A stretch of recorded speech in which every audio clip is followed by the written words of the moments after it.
Дедо ми имаше обичај да раскажува за Втората светска војна, а некако најдрага и најпоучна приказна која ја раскажуваше по 100 пати му беше онаа за забарот Сретко. Сретко не бил забар, повеќе аеван доктор, ама некаде пред војната се прочул по вадењето заби со клештата што му ја донел некој од Белград, како и по новиот семоќен лек што се шприцал во задникот и кој помагал при полни болести, црвен ветер, грозница и туберкулоза. Но и ја намалувал смртноста од инфекции за цели 90%. Малиот бел прав бил наречен пеницилин. Сретко го шверцувал од Софија и го давал по некој свој находение на сите кои имале зорт, нели по скопски кажанова. Некогаш наплаќал, некогаш не. Но дошла војната и многу луѓе немале можност да појдат на лекар, па Сретко бил единственото решение во градот. И бугарите како власт почнале да доаѓаат кај него. Но гледајки го зголемениот зорт кај граѓаните, Сретко почнал да ги молзе, да ги цица нивните пари. За секоја преврска мала интервенција почнал за една инекција пеницилин да наплаќа 10-кратно повеќе, богатејќи се на маката на луѓето, нели? Станал арогантен и безобразен, барал да му се плати однапред, независно што многу луѓе починале од искрвавување по неговите стручни интервенции. Бугарите за ова му гледале низ прсти, затоа што нив нели ги лечел бесплатно. Дури на еден бујен од Пловдив и пари му дал за да му фати врски кај генералот на армијата кој бил познат по тоа дека земал по 1 лев на секој лев поминат низ раце на македонските трговци.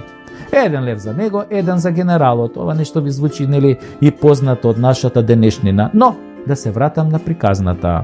Сретко аздисал и тоа така трајало до 1943 година кога бугариве попиле кроше од нашиве партизани, но Сретко се снашол и со германците, иако со нив малку потешко му одело, бидејќи кај нив одсекогаш владееле некои нели германски правила.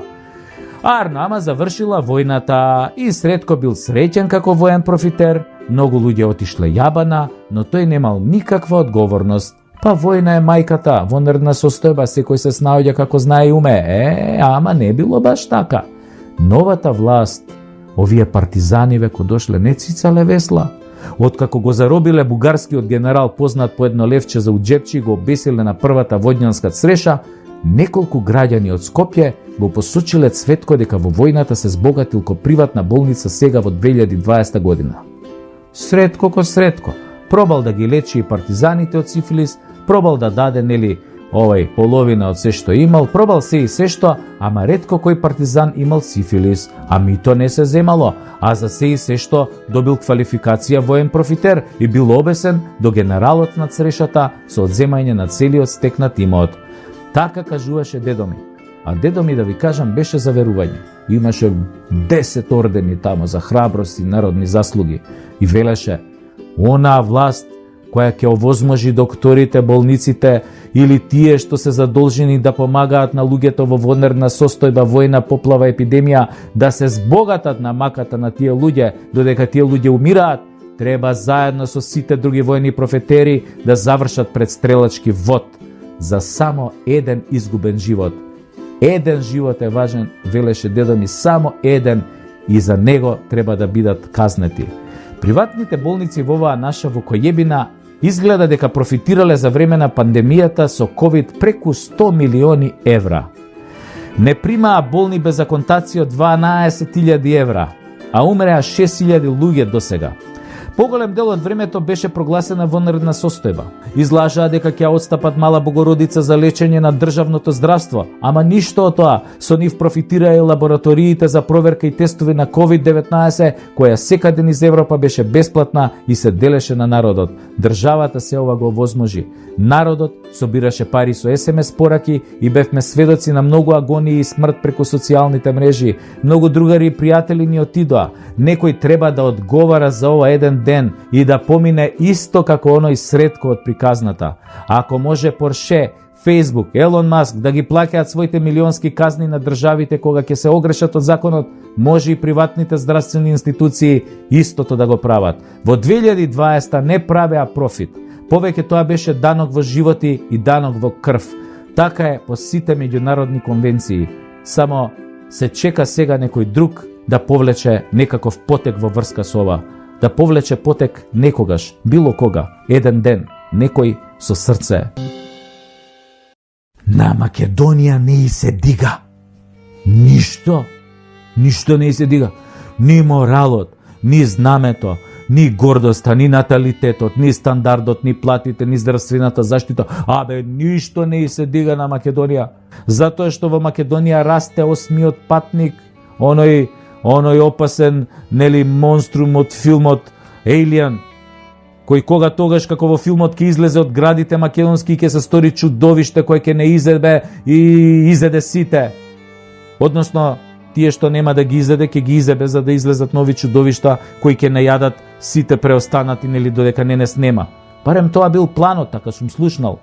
Не помага ни тоа што побарувачката за Виагра, Динамико, Ревагра, Афричка слива, турски маджун, Максимед е 10-кратно зголемена и понекогаш не можеш да најдеш ништо во аптеките за дигање на македонесот. Ти се плачеш, што би рекол колегата Јовица Михайловски. Ама ова не е црква па да се помолиш да однесеш зејтинче од 100 денари да запалиш кандилце и он да се дигне. Не бе брат, и он тебе не тебаа 2%, мек е како душа. Како и да не е мек бе? Година и пол затворени како кучиња седиме дома со непроверени вести. 6000 луѓе умреа, од кои десетина што се на некој начин поврзани со тебе и ти трагично ја преживуваш секоја нивна смрт под стреси. Без парица, кредити, камати, лихвари, без работица, хаос и се подмачкано со лажен пиар на владата. Волку помош, толку помош. Читам вчера ги објавиле фирмите кои не ја поминале мартовската плата, а од нив добиле помош. Ало бе, кого ебете у здрав мозок? Пошто сте ги туриле цифрите за помош. Пола од фирмите добиле од 120 до 230 евра. Замисли ги објавиле во јавност дека им дале помош 120 евра. А во истиот момент има 10 тендери кои ги кријат за возила, за мебел, за морски плодови со милиони евра народни пари. И после како бе да ти се дигне кога само гзот ти е на цена и во промет? Да не објавуваат и сексаат и кога ништо нема да ни дадат. Си трошат народни пари и се свиркаат. Кафанџиите не работеле 21 ден и први ним им дале пари. Има сектори што не работат година и пол, ги утепавте од лажење, скршен денар не видоа. Ама со кафенџиите е најлесен подкупот и со невладините. Таму вие истурајте. Тие ќе одработат сега таман за локални и пак ќе ги преебете ВМРО за 2-3 советника. Па толку нели треба за подкуп? Малку да го смениш резултатот, нели колку што треба, како што беше и на минативе избори. И 2 од карти, овие зелениве, овие шумкариве. Пардон, бе, овие што некогаш беа дуи, а сега се зелени. И ете ти пак 4 години успеси на градоначалниците, како што се ова мовчето и таблата за шах во Битола, сијалиците од 1200 евра на Марин во аеродром, а можете и едно моторче да земете од кај кумот, ко Стефан од Карпош и да му го поклоните на кумашинот, мислам. Викаа дека новиот СДСМ исто така не им се дигал во последно време, ако имале пари, коли, швалери, станови и сите погодности. И им носеле од грчката и бугарската Виагра, таа била нели оригинал, овдека по аптекиве била таа малце сомнителен квалитет и производ. И сите се чудат зошто не им се дига. Се јави пред некој ден Иван Исцелител и им објасни што работава. Имено, овиот СДСМ во задниве 4 години многу викале: ме боли К за Македонија, ме боли К за народ, ме боли К за јазикот, ме боли К за името, ме боли К за економијата.